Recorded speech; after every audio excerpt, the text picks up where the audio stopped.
Today's date is March 9th, 2022. The interview tonight is being conducted by Sensei Neil Prime and Sensei Bruce Perkins, and today's guest is Sensei Ron Mattie. Sensei Ron, please state your name and rank.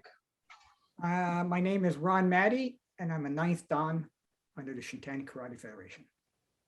And how many years have you been involved with the martial arts?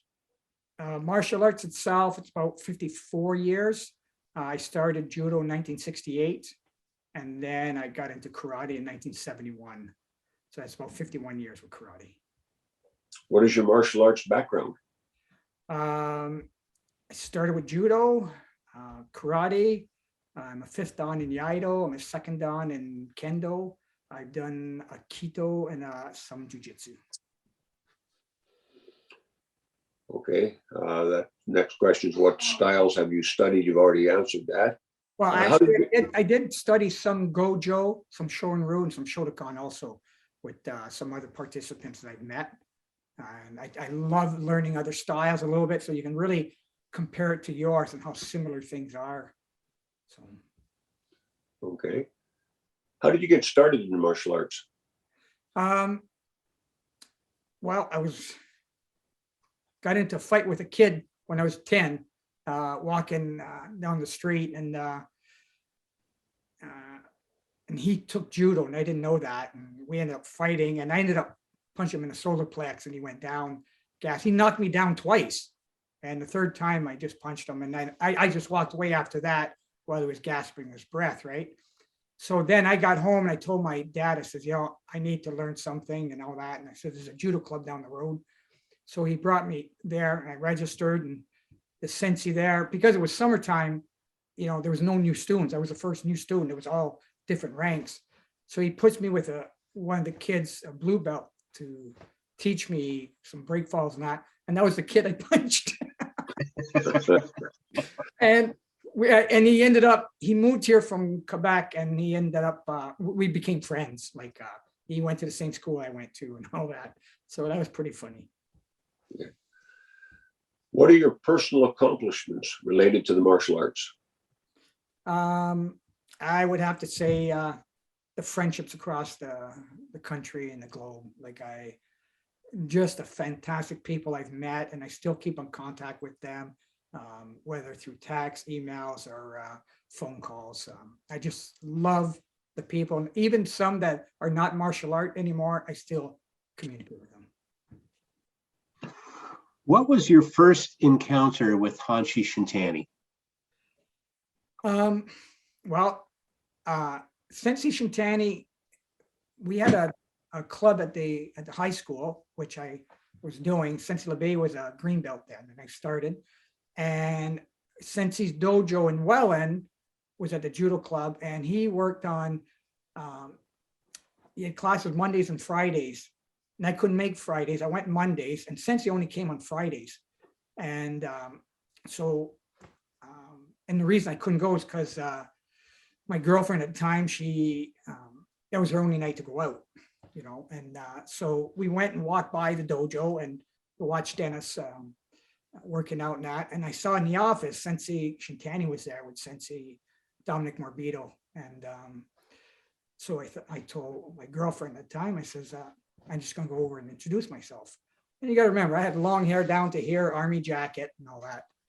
So I went in there, I says, hi, you must be Mr. Shintani. He says, yeah. I says, hi, I'm Ron Mattie. I says, I'm one of Dennis LeBay's friends. I do karate at the school and on Monday nights. He says, oh, how come you're not working tonight? I said, because my girlfriend, she can only go out Friday night, so I can't come Friday. He says, oh, okay. And then I walk out, and then we walked out, and then we went for a walk. And years later, as I'm a Godon at the black belt workout in Hamilton, Sensei repeats that same story, except he adds. And then when he walked away, I looked at Dominic Morbido and I said, that kid's a punk and he'll never make it. And I just looked like this when he said that at the black belt workout. And he said, don't ever underestimate someone walking in your dojo. He said, he could be one of your next leaders. So, and I thought, wow, like for him to even have admitted and all that. And I thought, wow, he like a fabulous man, like, just to have seen that. And so anyways, that made me feel really good about Sensei. What was your impression of Hanshi Shintani?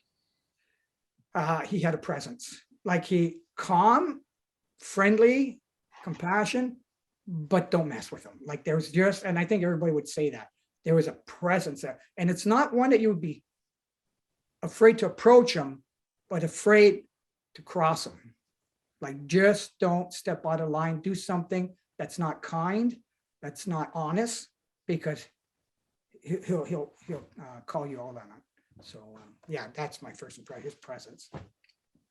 What is your favorite memory of Hanshi Shintani? I remember I broke my leg at karate. And I think it was Sensei Perkins tournament in Simcoe South years ago. And but anyways, Sensei had a tournament at Brock University, and because my leg was broken, I was just in the bleachers. And Sensei came over, he saw me sitting there, he came up in the bleacher, I was about halfway up, and he came and sat beside me.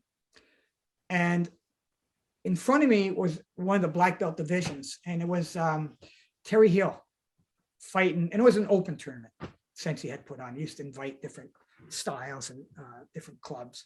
And so Sensei and I are into a conversation, talking and that, and he's looking at the ring also, and this guy, Terry Hill, and this guy, they bow as the head judge went like this, and the guy went put his hand out to shake Terry's hand. So Terry just went out to reach, and the guy turns around and tries to throw a punch at Terry Hill right away, right? And Terry just threw a kick right away, knocked him down.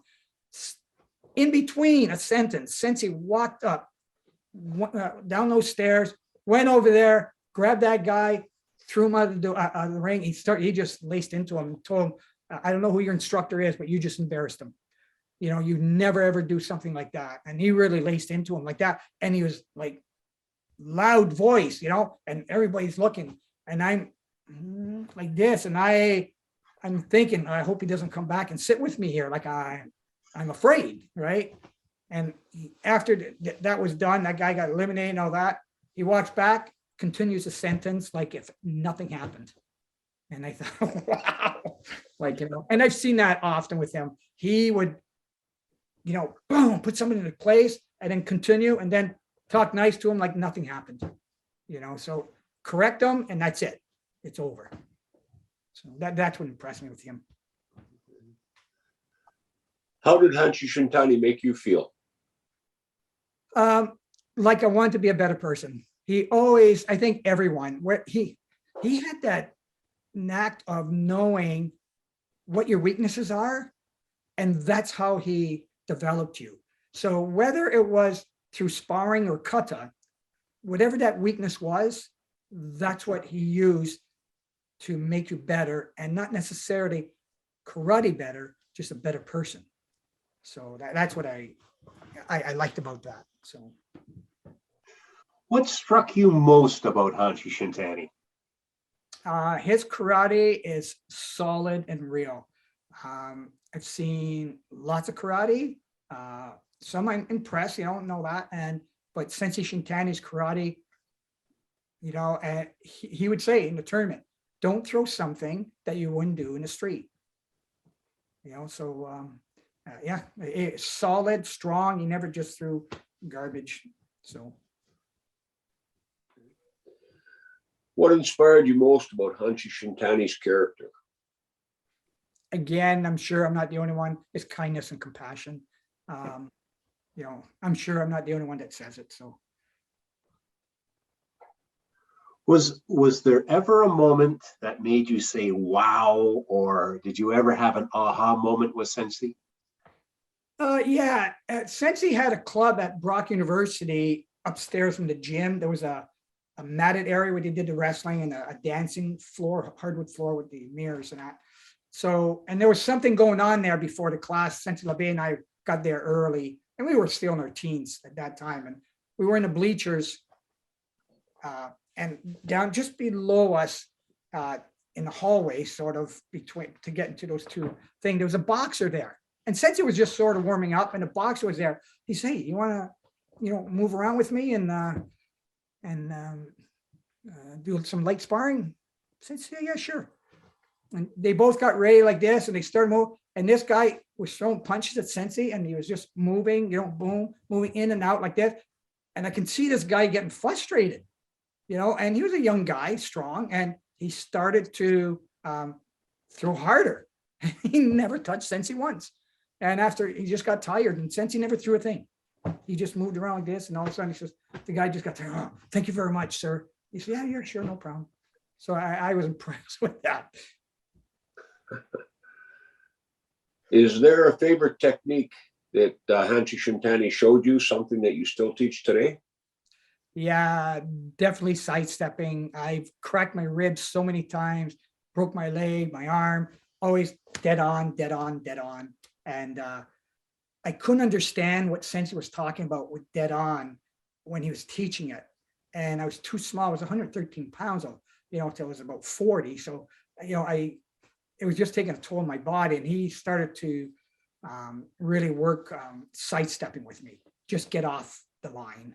And I started using that. It wasn't until I took Kendo that I understood what Sensei meant about dead on. It was taking center, knocking someone off center. So I just understood that years later, after Sensei had passed away, exactly what he was talking about dead on. But sidestepping pretty well saved my karate career.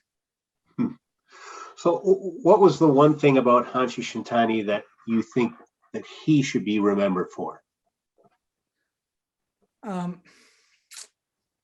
Again, his kindness and compassion, hard, solid, true karate. Yeah, he used to say, like, if you wouldn't do it in the street, don't do it in the ring.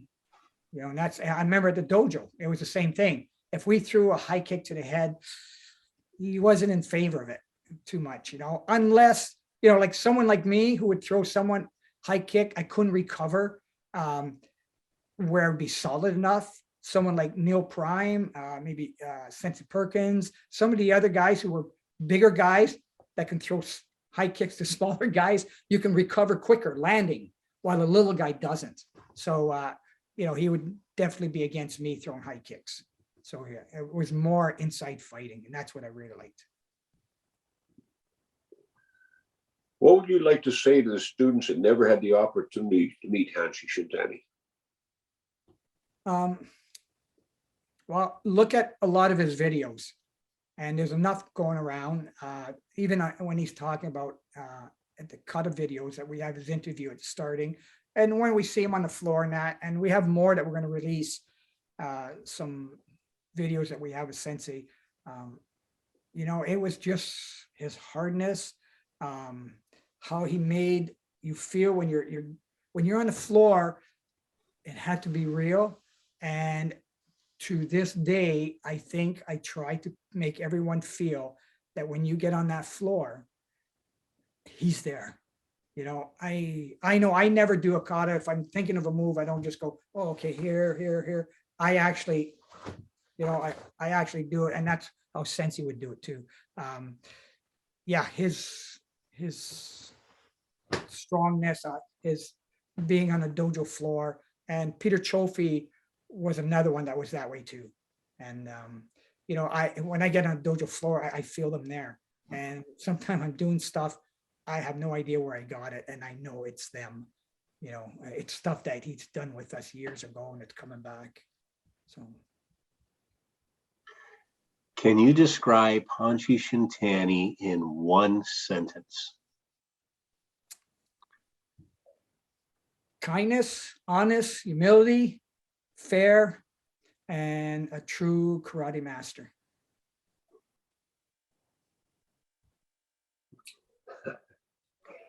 Is there anything else you'd like to say about Hanshi Shintani?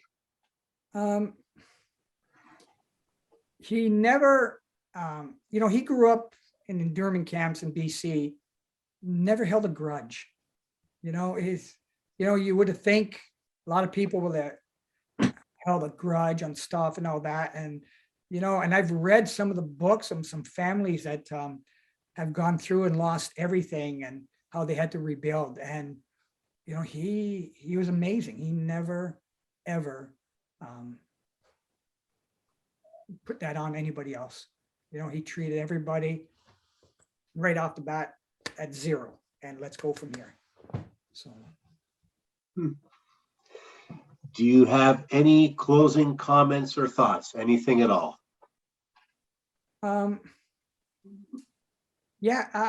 would say Sensei Shintani and Sensei Peter Chofi were so much alike in so many ways. And, when we talked to Sensei and he said something, we said, oh, okay, Sensei. Sensei Chofi used to debate with him. He says, well, I don't know, Sensei. I don't think so. I think if you did that, and Sensei would look at him and says, yeah, you might be right there, Peter, and we sort of looked at him way up high here, but Peter had that relationship with him where they can debate philosophies and issues and all that. And so I really like that about him. That's great. We've been doing a number of interviews now with direct students of Sensei Shintani, and of course, we're hearing a lot of the same, but expressed in different ways. So that's very, very interesting. Sensei Perkins, do you have any comments? No. Again, it's enlightening sitting and listening to everybody's perspective, especially people that had direct involvement with Sensei Shintani. But the common theme is that his kindness, his honorable demeanor. I think that's what made him stand out. I know that's what drew me to him, was that he was an honorable man. No matter what the situation was, you could always depend on him to do the right thing, and that's exceptional in this day and age. Yeah, he used to give us anybody who sort of stepped out of line. Sometimes he gave them enough rope to hang themselves. If they cleaned up, they cleaned up. If they didn't, he gave them enough rope and they just hung themselves. Sorry, go ahead. Go ahead. No. I also look at all of his disciples, and even some that are not here anymore, or some that broke away from the organization. They all had a part of Sensei, and we can learn from each one of those people. And I really value that. I like working out with these people and learning from different high ranks. That's great. Well, Sensei Ron, thank you very much for your time. I don't think that we have mentioned that Sensei Ron Mattie is the chief instructor of the Shintani Karate Federation. That would be one of your accomplishments. We're all very humble, so we don't think about those sorts of things. But these interviews are for people that are in the Shintani Karate Federation and people who are just interested in finding out more about the Shintani Karate Federation. So I think that was important to mention.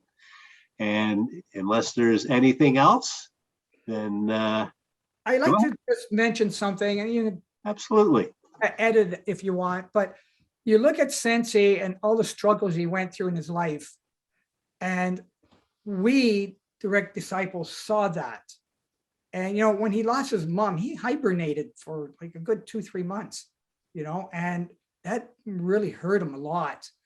He wasn't prepared for it. And his accidents. And then when he got T-boned, and he was all paralyzed and he was on some heavy painkillers for a while and then he had to get off them, and we, the direct disciples, learned from that, and he came back on the floor. So we learned that. How do we teach that to our other students, the ones that don't know Sensei?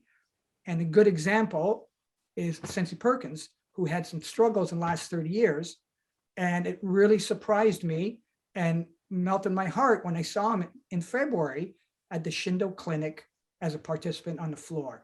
That was a legacy that we pass on from Sensei to his disciples, to our students. So I'm hoping the other students will see that and say, like Dan Hill, who just lost his leg, he hasn't given up. Okay, so he may get his inspiration from Sensei Perkins from that. So that's the kind of stuff we need to keep passing on, and we're the examples now. So, One other thing that I think bears mentioning is Sensei Ron was an original Senate member picked by Sensei Shintani and continues to this day as an active member on the Senate, which is very admirable. thank you. Absolutely. All right. Well, again, thank you very much, Sensei Mattie. It's been wonderful chatting with you, and we'll be talking soon. Have a great night. Thanks for your hard work, guys. Thank you. Bye-bye.